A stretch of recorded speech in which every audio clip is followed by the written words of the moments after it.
Bonjour à tous et bienvenue dans cette nouvelle vidéo.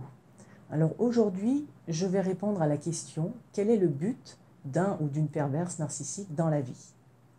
Alors première chose à savoir, c'est que un ou une perverse narcissique, contrairement aux apparences, a une estime de soi qui est vraiment très faible.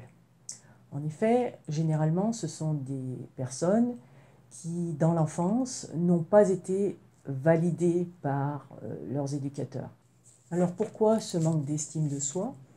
Il y a deux possibilités. Soit l'enfant est issu d'une famille où il était plus ou moins maltraité, peu considéré, ou alors au contraire, il était dans une famille où il était carrément adoré, généralement par l'un des deux parents, et où en fin de compte, il n'était considéré que comme le prolongement de ce parent. De ce fait, sa personnalité n'a pas pu se développer correctement.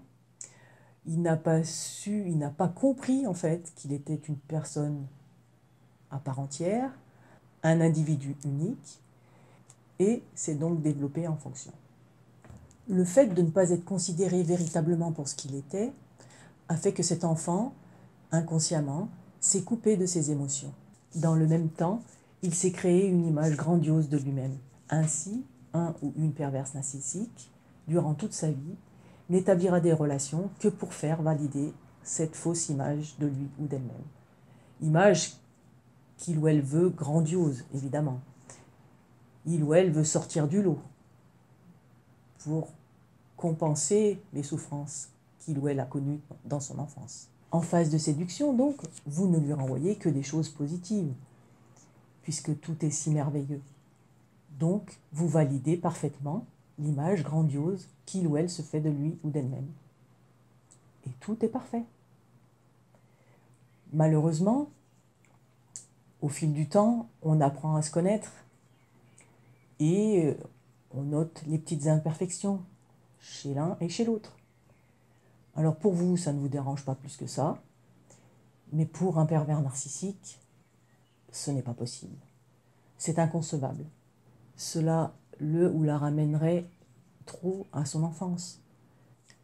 De plus, toutes les qualités que vous pouvez avoir, l'empathie, la générosité, la capacité à aimer, la capacité à se remettre en question aussi, le ou la perverse narcissique, à votre contact, se rend compte que lui ou elle n'en est pas capable. Et là, entre guillemets, vous lui faites de l'ombre. Alors là, rien ne va plus. C'est pour ça que la dévalorisation commence. À ce moment-là, il n'est plus question de vous faire plaisir, mais plutôt d'asseoir sa puissance sur vous. Tout ce qui importe pour un ou une perverse narcissique, c'est d'impacter l'autre, de manière positive ou négative, peu importe. Il ou elle veut ressentir de la puissance. C'est sa seule façon d'exister. J'espère que cette vidéo vous a plu. Je vous dis à bientôt.